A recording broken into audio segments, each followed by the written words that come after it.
Et c'est avec vous Gabriel Gontier, bonsoir. Bonsoir Mathilde. On commence avec une visite au Vélodrome national de Saint-Quentin en Yvelines. Le site s'est refait une beauté juste avant les JO. Oui, les 250 mètres de piste ont été poncés pour accueillir les athlètes des Jeux Olympiques. Habituellement, les travaux de ce genre sont réalisés tous les 15 ans. Mais pour les Jeux de Paris, la piste du Vélodrome s'est refait une beauté. On écoute Jean-Michel Fourgousse, le président de l'agglomération de Saint-Quentin en Yvelines, au micro de Michael Elmidoro.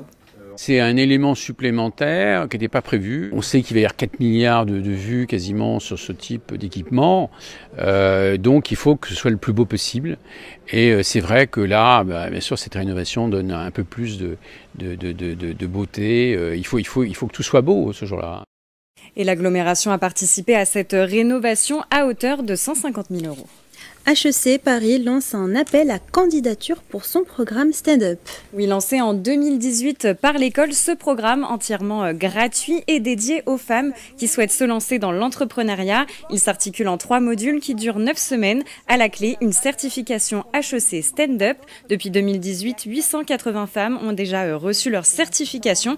À l'issue du programme, les candidatures s'ouvrent demain et sont accessibles sur le site qui s'affiche. Elles se clôtureront le 18 juin. On poursuit ces infos du jour avec un hommage. Le Secours populaire organise une cérémonie à Magnanville en l'honneur de son président. Oui, et Mathilde, son nom, c'est Julien Lauprette. Il était devenu président du Secours populaire en 1955 et ce jusqu'à sa mort en 2019. Figure de solidarité, il a notamment été nommé chevalier de la Légion d'honneur en 86. En 2017, Julien Lauprette est élevé à la dignité de grand officier. Pour lui rendre hommage, le Secours populaire français des Yvelines organise une cérémonie commémorative samedi à 11 h au complexe Firmin-Riffaut de Magnanville.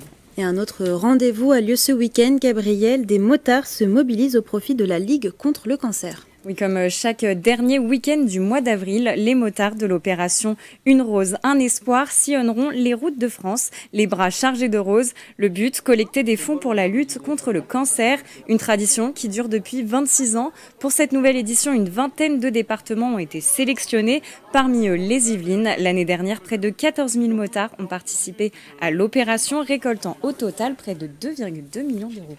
De la musique, à présent, on connaît la programmation du festival Saint-Germain en live. Comme à son habitude, le festival mêle les genres musicaux et les disciplines artistiques. Pour cette 4e édition, vous pourrez notamment retrouver Pierre Demar, Bébé Jacques ou encore la compagnie Cafig. Pour clôturer le week-end, c'est la chanteuse Chiana Moïsis qui sera à l'honneur. Cette année, le festival se tiendra du 26 au 29 septembre 2024. La billetterie est accessible sur le site qui s'affiche. Enfin, on termine avec cette information. Gabriel, Saint-Quentin en Yvelines mène une enquête culturelle. Ils appellent ça un diagnostic culturel partagé. Cette enquête, lancée par l'agglomération, a pour objectif de mieux connaître les attentes et les besoins culturels des Saint-Quentinois. Si vous souhaitez y participer, le questionnaire est disponible sur le site qui s'affiche et vous avez jusqu'au 24 mai. Eh bien, merci beaucoup Gabriel Gontier pour toutes ces informations.